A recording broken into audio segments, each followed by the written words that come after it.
जी तो दोस्तों, इस मूवी में एक 12 साला लड़का दिखाया जाता है जो कि अपनी बेबी सिटर जो कि एक 17 साला खूबसूरत लड़की होती है, इसके पीछे जुनूनी हद तक पड़ जाता है और काफी खतरनाक हद तक चला जाता है। जी तो दोस्तों, मूवी के आगाज में एक 17 साला खूबसूरत लड़की दिखाई जाती है जिसका नाम एशले होता है और जो कि एक अमीर फैमिली के घर इनके बेटे लूक की बेबी सिटर बनकर जा रही होती है। जैसे ही वो इनके घर पहुंचती है तो लूक के पेरेंट्स क्रिसमस पार्टी के लिए जा रहे होते हैं और ये पहली दफा नहीं था कि एशले लूक की देखभाल करने आई थी, बल्कि अक्सर औकात वो इसकी बेबी सिटर के तौर पर आती रहती थी। और इसी दौरान लूक एशले से जुनूनी हद तक अटैच होना शुरू हो जाता है। जैसे ही लूक के दोनों पेरेंट्स निकलते हैं, वो एशले से पूछता है कि क्या वो दोनों मिलकर मूवी देख सकते हैं, जिसके बाद एशले उसे बताती है कि इसे एक जरूरी कॉल करनी है, जिसके बाद वो दोनों मिलकर मूवी देख सकते हैं। इसके बाद एशले थोड़ा साइड पर जाकर अपने बॉयफ्रेंड से बात करती है जिन्हें आज मिलना होता है। वो उसे बताती है कि वो उसे नहीं मिल पाएगी क्योंकि वो आज लूक की बेबी सिटर बनकर काम कर रही है। इसके बाद एशले और लूक दोनों मिलकर एक हॉरर मूवी देखना शुरू कर देते हैं। इसी दौरान लूक किचन से शराब की बोतल उठा लाता है और पीना शुरू कर देता है क्योंकि वो एशले को दिखाना चाहता है कि अब वो एक बच्चा नहीं रहा, वो बिल्कुल एक नौजवान की तरह एक्ट करता है और बहुत कूल दिखने की कोशिश करता है। लेकिन एशले इससे बोतल ले लेती है और किचन में जाकर इसे जाया करना शुरू कर देती है। अचानक एक दफा फिर से उसे अपने बॉयफ्रेंड की कॉल आती है, जिसे सुनने के बाद वो थोड़ा डिप्रेस हो जाती है और 2 घूंट शराब के पी लेती है। ये देखकर लूक बहुत खुश होता है, जिसके बाद दोनों शराब की बोतल लेकर एक दफा फिर मूवी देखना शुरू कर देते हैं। इसी दौरान लूक एशले के मजीद करीब आ जाता है और इसे किस करने की कोशिश करता है, लेकिन एशले इसे पकड़ लेती है और गुस्से में कहती है कि वो अभी एक बच्चा है और यह सब उसे जेब नहीं देता। इसके फौरन बाद एशले को एक नामालूम शख्स की तरफ से कॉल आती है जो कि इसे कहता है कि वो इसे देख सकता है। इसके बाद एशले खिड़की की तरफ जाती है लेकिन वहाँ कोई नहीं होता। लेकिन जब वो दोबारा खिड़की की तरफ देखती है तो वहाँ पर एक सेंटा क्लॉज का मुजस्समा नजर आता है। फिर जैसे ही वो दरवाजे की तरफ देखती है तो दरवाजा अचानक से खुल जाता है। वो मजीद चौकन्ना हो जाती है और सोचती है कि कोई शख्स घर में घुस चुका है। एशले दरवाजे की तरफ दौड़ती है और दरवाजा बंद कर देती है। इसके बाद वो लूक से कहती है कि उसे फोन दे ताकि वो पुलिस को कॉल कर सके। लेकिन जैसे ही लूक मोबाइल एशले की तरफ फेंकता है, वो पानी के टब में गिर जाता है। इसके बाद कोई दरवाजे पर नॉक करता है। वो दोनों डर तो जरूर जाते हैं लेकिन दरवाजे के करीब जाकर चेक जरूर करते हैं और जब वो दरवाजा खोलते हैं तो वहाँ पर कोई मौजूद नहीं होता। इसके बाद लूक का दोस्त कैरेट भागता हुआ लूक के ऊपर गिर जाता है और इन दोनों लूक और एशले को डराने पर बहुत खुश होता है।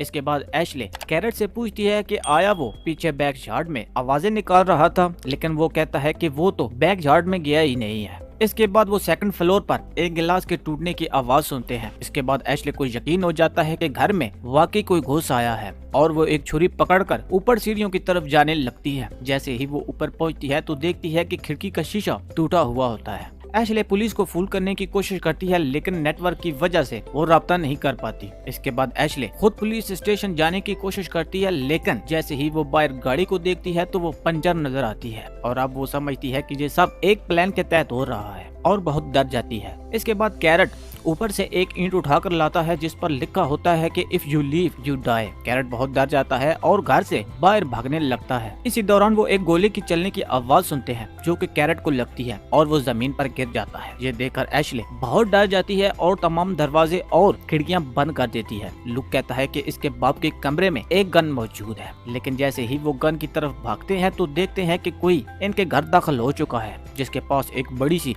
गन मौजूद होती है और वो हर रूम में इनको ढूंढ रहा होता है। इसके बाद लूक और एशले ऊपर जाकर एक अलमारी में छुप जाते हैं, लेकिन जैसे ही वो इस अलमारी में छुपते हैं तो इस अलमारी में मौजूद एक खिलौना जलने लगता है और बहुत शोर करने लगता है। ये आवाज सुनकर वो शख्स इसी रूम में इन्हें तलाश करने आ जाता है, लेकिन इसका मास्क देकर जो कि लूक का होता है, एशले समझ जाती है कि इसके साथ प्रैंक हो रहा है और जैसे ही वो मास्क उतारता है तो वो लूक का दोस्त कैरेट ही होता है। ये तमाम काम लूक एशले को इम्प्रेस करने के लिए करता है, लेकिन इसके बाद एशले इम्प्रेस होने के बजाय बहुत ज्यादा गुस्सा करने लगती है और दोनों को मेंटल हॉस्पिटल में दाखिल करवाने का कहती है। इसके बाद एशले लूक के पेरेंट्स को कॉल करने के लिए जाने लगती है तो लूक इसे एक जोरदार थप्पड़ लगा देता है और वो सीढ़ियों से नीचे गिरकर जख्मी हो जाती है। लूक और इसका दोस्त मिलकर एशले को एक कुर्सी पर बांध देते हैं और इसके मुंह पर टेप लगा देते हैं। जब एशले होश में आती है तो वो लूक को डराती है कि जब इसके पेरेंट्स वापस आएंगे तो वो इन्हें सब सच बता देगी। जिसके बाद लूक का दोस्त कैरेट बहुत डर जाता है और घर से जाने की कोशिश करता है, लेकिन लूक इसे डराता है और घर ही रहने का कहता है। लूक एक दफा फिर से एशले को शराब पिलाने की कोशिश करता है। एशले वो बोतल गिरा देती है। इसी दौरान दरवाजे पर बेल होती है और एशले चिल्लाना शुरू कर देती है। लूक जब दरवाजे पर जाता है तो वहाँ पर एशले का बॉयफ्रेंड मौजूद होता है। लूक अपनी पूरी कोशिश करता है कि वो घर के अंदर दाखिल न हो, लेकिन वो कहता है कि वो एशले से मिलकर ही जाएगा। जैसे ही वो घर में दाखिल होता है तो लूक पीछे से एक डंडे से इस पर हमला कर देता है, लेकिन वो मिस कर देता है और इसी दौरान कैरेट आ जाता है और इसे बंदूक से डराना शुरू कर देता है। जिसके बाद लूक इसे एक दफा फिर डंडे से हिट करता है और वो गिर जाता है और इसे भी एशले के साथ बांध दिया जाता है। इसके बाद लूक फोन करके एशले के एक्स बॉयफ्रेंड को भी बुला लेता है। इसके बाद लूक एशले के बॉयफ्रेंड को एक बड़े हॉल में ले जाता है और एक बास्केट से हिट करने की कोशिश करता है। एक दफा मिस करने के बाद दूसरी दफा जैसे ही बास्केट उसको हिट करती है तो वो वहीं पर मर जाता है। ये देखकर एशले काफी ज्यादा रोने लगती है और घर से भागने की कोशिश करती है, लेकिन दोबारा से लूक उसे पकड़ लेता है और बांध देता है। जिसके बाद कैरेट भी काफी डर जाता है और लूक से पूछता है कि उसने उसका कत्ल क्यों कर दिया, लेकिन लूक जवाब में कहता है कि उसने उसे नहीं मारा जबकि कैरेट ने उसे कत्ल किया है और अब कैरेट ही जेल में जाएगा